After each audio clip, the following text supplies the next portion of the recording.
दोस्तों, सऊदी अरब में ओहद के पहाड़ से कौन सी मखलूक निकल आई? या अल्लाह रहम। मौजा टीवी ऑफिशियल के मोहतरम देखने और सुनने वालों, अस्सलाम वालेकुम। या अल्लाह रहम, ये क्या हो गया? सऊदीया में ओहद के पहाड़ पर अजीब मखलूक नजर आई। याजूज माजूज की आमद का इंकशाफ। इस मखलूक ने आते ही क्या तबाही मचा दी। तौबा अस्तगफिरुल्लाह। दोस्तों, इस अजीब खबर ने सबको परेशानी में मुब्तला कर दिया। ज्यादातर लोग इसे याजूज माजूज की आमद बता रहे हैं, लेकिन कुछ का कहना है कि ये कोई और ही चीज है। अब असल में है क्या, ये सब आपको आज की वीडियो में हम बताएंगे भी और दिखाएंगे भी कि ये जिस वीडियो को सोशल मीडिया में दिखाकर ये कहा जा रहा है कि ये मखलूक जबल ओहद पर देखी गई है, ये असल में है क्या और इस बात को लेकर क्यों परेशान हुआ जा रहा है। ये सब जानने और देखने के लिए दोस्तों आपको हमारे साथ वीडियो में आखिर तक जुड़े रहना होगा। और आगे बढ़ने से पहले कंफर्म जरूर कर लीजिएगा कि आपने हमारा चैनल मौजा टीवी ऑफिशियल सब्सक्राइब कर रखा है। नहीं किया तो फौरी सब्सक्राइब करते हुए बेल आइकन को क्लिक कर दें ताकि हमारी आने वाली मजीद वीडियोस का नोटिफिकेशन बर वक्त आपको मौसूल होता रहे। तो चलिए बाकायदा आगाज करते हैं आज की वीडियो का। प्यारे दोस्तों, ये वाकया सऊदीया के शहर मदीना मनव्वरा का है, जहां के रिहायशी अब्दुल हारिस नामी शख्स ने ओहद के पहाड़ पर अजीबो गरीब सी मखलूक देखी। ये वाकया कुछ यूं शुरू होता है कि मदीना मुनव्वरा में अब्दुल हारिस नामी शख्स, जो कि पुलिस इंस्पेक्टर तैनात था, उसे जब गंदुम के गोदाम में गंदुम की चोरी और बर्बादी की इत्तला मिली तो हारिस अपने पुलिस अमले के साथ वहां पहुंच गया। लेकिन वहां उसे चंद लोगों से ये मालूम हुआ कि गंदुम के गोदाम की गंदुम गायब हो चुकी है। हालांकि इस गोदाम में कसीर तादाद में गंदुम मौजूद थी। वहां का मालिक अपना सर पकड़े रो रहा था, कहने लगा, चोरों ने मेरी गंदुम तबाह कर दी। वहां और भी बहुत से लोग गंदुम की खरीदारी के लिए आए हुए थे, जो ये सब देखकर हैरान थे। गोदाम में गंदुम की बोरियां फटी हुई थीं। हालांकि जिन बोरियों में गंदुम पैक की जाती थी वो काफी मजबूत किस्म के बोरे थे। ना तो उनके अंदर पानी जा सकता था, न चूहा वगैरह उनको कुतर सकता था, लेकिन वो बोरे बुरी तरह से फटे हुए थे। गंदुम उस गोदाम में फैली हुई थी और काफी गंदुम गायब भी थी। वहां मौजूद पुलिस का अमला तक ये सब देखकर परेशान था, क्योंकि जिसने भी ये सब किया था निहायत चालाकी से किया था। इस गोदाम को देखकर पुलिस का अमला बेहद परेशान हो चुका था, क्योंकि जो शवाहिद उन्हें वहां मिल रहे थे वो काफी हैरान कुन थे। अब्दुल हारिस को वहां गोदाम में लगे कैमरे के टूटे हुए कुछ टुकड़े गोदाम के अंदर से मिले थे और बाकी टुकड़े गायब थे। इसी तरह कुछ दीवारें भी देखने से यूं महसूस हो रही थी कि जैसे इन दीवारों को खाने की कोशिश की गई है। गंदुम के बोरों पर दांतों के निशानात थे, वैसे ही निशानात दीवारों पर भी पाए गए थे, जिन्हें देखकर ये लगता था कि जैसे कोई खतरनाक जानवर इस गोदाम में आया हो, जिसके दांत बहुत तेज धार हों, जो दीवारों को भी अपने दांतों से खाने की ताकत रखता हो। ये देखकर पुलिस का अमला भी चकरा कर रह गया था, क्योंकि ऐसे ताकतवर दांत किसी के नहीं हो सकते थे। दूसरी हैरानकुन बात ये थी कि वहां पांव के निशानात थे, जिससे ये मालूम होता था कि यहाँ आने वाले बस 2 ही शख्स थे, क्योंकि वहां इंसानी पांव के निशानात थे। किसी भी खतरनाक जानवर के वहां मौजूद होने के कोई भी शवाहद नहीं नजर आ रहे थे,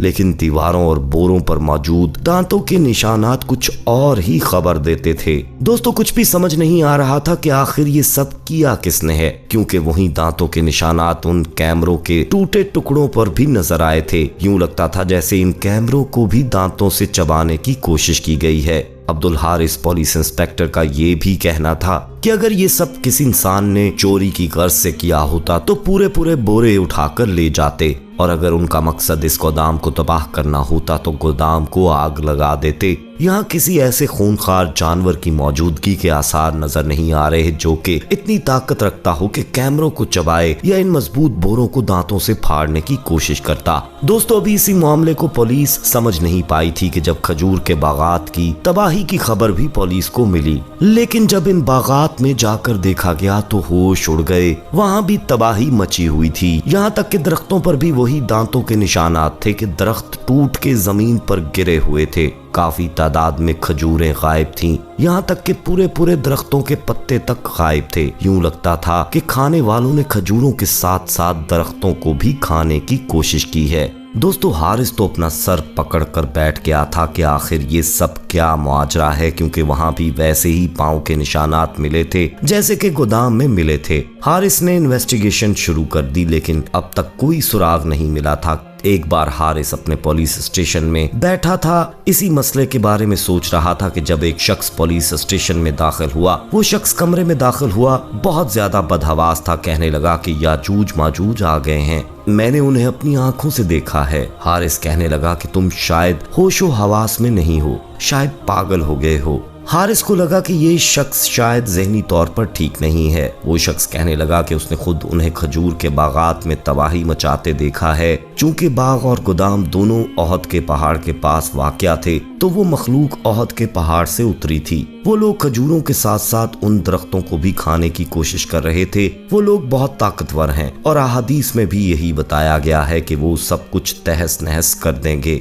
दोस्तों याजूज मजूज के बारे में भी हम आपको इस वीडियो के आखिर में बताएंगे, लेकिन अभी हम आपको ये बताते हैं कि आखिर उस शख्स ने क्या सच में याजूज माजूज को देखा था। हारिस ने बहुत से पुलिस एहलकारों की ओहद के पहाड़ पर ड्यूटी लगा दी। एक रात वहां चंद छोटे कद के हट्टे कट्टे लोग नजर आए, जिनके तन सिर्फ पत्तों से ढके हुए थे। उनकी जबान भी अजीब सी थी और दांत भी अजीब से थे। ऐसा लगता था कि वो जंगली हैं और एक अरसा उन्होंने जंगल में गुजारा होगा। पुलिस वालों ने बड़ी मुश्किल से उन्हें पकड़ा था और जंजीरों में जकड़कर जेल में बंद कर दिया। दोस्तों असल में वो लोग जंगली थे। न जाने कैसे ओहद के पहाड़ों के जंगलों से वो लोग मदीना में आन पहुंचे थे और वहां के मुकामी लोगों ने उन्हें याजूज माजूज समझ लिया था। हालांकि ऐसा कुछ ना था, बस वो कुछ अजीब थे और दिमागी तौर पर भी वो ठीक नहीं मालूम होते थे। आप कह सकते हैं कि वो इंसान नुमा जानवर थे। दोस्तों अब हम आपको याजूज माजूज के बारे में बताते हैं। दोस्तों याजूज माजूज जब दुनिया पर हमलावर होंगे तो एक झील पर पहुंचकर उसका सारा पानी पी जाएंगे। क्या आप जानते हैं कि वो झील कहां पर है? जानकर आप पर हैरतों के पहाड़ टूट पड़ेंगे। याजूज माजूज का जिक्र इल्हामी किताबों में इस तरह मौजूद है कि इस खूनखार मखलूक को हजरत जुल्करनैन ने दीवार तामीर करके इंसानी दुनिया के दूसरी जानिब कैद कर दिया था। लेकिन क़यामत से पहले दोस्तों याजूज माजूज इस दीवार में शगाफ करने में कामयाब हो जाएंगे और जहां से गुजरेंगे इंसानी बस्तियों को तहस नहस करके सफाए हस्ती से मिटा देंगे। दौड़ते हुए वो एक ऐसी झील पर पहुंचेंगे जिसका जिक्र कुतुब में मौजूद है कि वो इसका सारा पानी पी जाएंगे और इनके पीछे आने वाले याजूज माजूज को इसमें एक भी पानी का कतरा नहीं मिलेगा और महसूस होगा जैसे यहाँ कभी कोई झील नहीं थी। इस झील का नाम है तिब्रिया और ये बहरा तिब्रिया के पास मौजूद है। झील तिब्रिया दरअसल इसराइल के शहर तिब्रिया में वाक़या है। ये इसराइल में सबसे बड़ी मीठे पानी की झील है जो 21 किलोमीटर लंबी, 13 किलोमीटर चौड़ी और 43 मीटर गहरी है। दोस्तों आज इसराइल जिस झील को अपने लिए सबसे मोतबर समझ रहा है वो यही याजूज माजूज की मंजिल मकसूद होगी, जिसका जिक्र कुरान मजीद ने 1400 साल पहले फरमा दिया था। दोस्तों याजूज माजूज दरअसल कौन है और ये कहाँ रहते हैं? मौलाना हाफिजुर रहमान ने अपनी किताब किस्सासुल कुरान में इस कौम के बारे में हिकायात को मुज्तमा किया है, जबकि कुरान मजीद की सूरह कहफ में इसका जिक्र वाज़े मौजूद है। जैसा कि कुरान मजीद में इरशाद रब्बी है, यहाँ तक कि जब वो दो पहाड़ों के दरमियान पहुंचे तो उन्हें उन पहाड़ों से पहले कुछ लोग मिले जिनके बारे में ऐसा लगता था कि वो कोई बात नहीं समझते। दोस्तों मुफस्सरीन और मुहक्किकीन ने लिखा है कि हज़रत जुल्करनैन सफर करते वहां जा पहुंचे जो आर्मीनिया और आज़रबाईजान के नजदीक वाक़या है। वहां दो पहाड़ों के दरमियान से कौम निकलती थी, खेत खुलेआम तबाह करती, तुर्कों को बेदर्दी से कत्ल कर डालती और गुलाम बनाकर ले जाती थी। वहां के लोगों ने हज़रत जुल्करनैन से दरखास्त की कि हम आपको कुछ रकम जमा कर दें ताकि आप हमारे और इनके दरमियान कोई रुकावट बना दें। ये याजूज माजूज थे। कुरान मजीद में इसका जिक्र यूं आता है, उन्होंने कहा, ए जुल्करनैन, याजूज और माजूज इस जमीन में फसाद फैलाने वाले लोग हैं, तो क्या हम आपको कुछ माल की पेशकश कर सकते हैं जिसके बदले आप हमारे और इनके दरमियान कोई दीवार बना दें? इस पर हज़रत जुल्करनैन ने जवाब दिया, अल्लाह ने मुझे जो इक़्तिदार अता फरमाया है वही मेरे लिए बेहतर है, लिहाजा तुम लोग हाथ पांव की ताकत से मेरी मदद करो तो मैं तुम्हारे और इनके दरमियान एक मजबूत दीवार बना दूंगा। बस हज़रत जुल्करनैन ने लोहे के बड़े बड़े टुकड़े दोनों पहाड़ों के दरमियान खड़े किए और लोगों से कहा, इनको दहकाओ। जब वो लाल अंगारा हो गए तो इस पर पिघला हुआ तांबा डाला गया ताकि लोहे के टुकड़े मजबूती से आपस में जुड़ जाएं और चकनाहट के सबब कोई इस पर चढ़ न सके। चनाचे ये दीवार ऐसी बन गई कि याजूज माजूज ना इस पर चढ़ने की ताकत रखते थे और ना इसमें कोई सुराख बना सकते थे। बयान किया जाता है कि इसकी लंबाई 50 मील, ऊंचाई 290 फुट और चौड़ाई 10 फुट है। दोस्तों, दीवार की तामीर के बाद हजरत जुल्करनैन ने कहा, ये मेरे रब की रहमत है कि उसने ऐसी दीवार बनाने की तौफीक दी। फिर मेरे रब ने जिस वक्त का वादा किया है, जब वो वक्त आएगा तो वो इस दीवार को ढाकर जमीन के बराबर कर देगा और मेरे रब का वादा बिल्कुल सच्चा है। दोस्तों, रिवायात में आता है कि तब से अब तक याजूज माजूज इस कोशिश में लगे हुए हैं कि किस तरह दीवार को गिराकर बाकी दुनिया से जा मिले। ये रोज दीवार को तोड़ते हैं। जब थोड़ा सा हिस्सा रह जाता है और सूरज गरूब होने लगता है तो इनका सरदार वापसी का हुक्म देता है कि बाकी का काम कल करेंगे, मगर अगले रोज दीवार कहीं ज्यादा मजबूत हो चुकी होती है। जब याजूज माजूज के खरूज का वक्त आ पहुंचेगा तो वो तमाम दिन दीवार में सुराख करेंगे और हर रोज की तरह उनका सरदार शाम को वापसी का हुक्म देगा और कहेगा कि बाकी का काम कल करेंगे इंशाअल्लाह। इससे पहले कभी उन्होंने ये अल्फाज इस्तेमाल ना किए होंगे। इन अल्फाज की बरकत से दूसरे रोज दीवार को वैसा ही पाएंगे जैसा छोड़कर गए थे। इनका पहला गिरोह जब भागता हुआ झील तिब्रिया से गुजरेगा तो सही मुस्लिम के मुताबिक वो सारा पानी पी जाएंगे।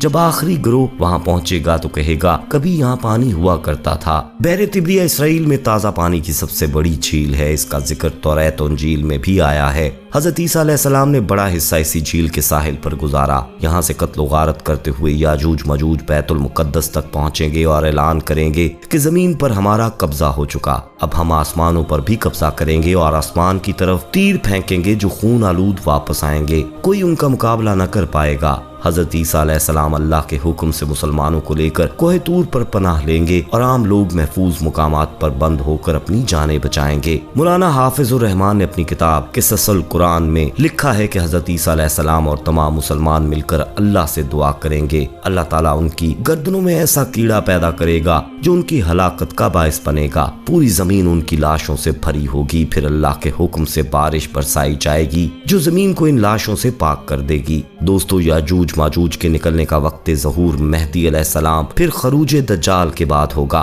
जबकि हजरत ईसा अलैहिस्सलाम नाजिल होकर दज्जाल को कत्ल कर चुके होंगे। इनके निकलने की एक इलामत बहरे तिब्रिया के पानी का तेजी से कम होना बयान किया जाता है, जिसका हदीस मुबारका में जिक्र मौजूद है। अल्लाह ताला से दुआ है कि अल्लाह ताला हमारी ऐसी फितनों से हिफाजत फरमाए। आमीन सुम्मा आमीन। आप इस हवाले से क्या कहेंगे, कमेंट में राय दीजिएगा। वीडियो को लाइक करते हुए दोस्तों में शेयर कीजिएगा। जाते जाते एक बार फिर कंफर्म कर लीजिएगा कि आपने हमारा चैनल मौजा टीवी ऑफिशियल सब्सक्राइब कर रखा है। नहीं किया तो फौरी सब्सक्राइब करते हुए बेल आइकन को क्लिक कर दीजिएगा ताकि हमारी आने वाली मजीद वीडियोस का नोटिफिकेशन बर वक्त आपको मौसूल होता रहे। अपना बहुत ख्याल रखिएगा और उनका भी जिनका कोई ख्याल नहीं रखता। आने वाली वीडियो में दोबारा आपसे मुलाकात होगी। तब तक के लिए अल्लाह निगहबान।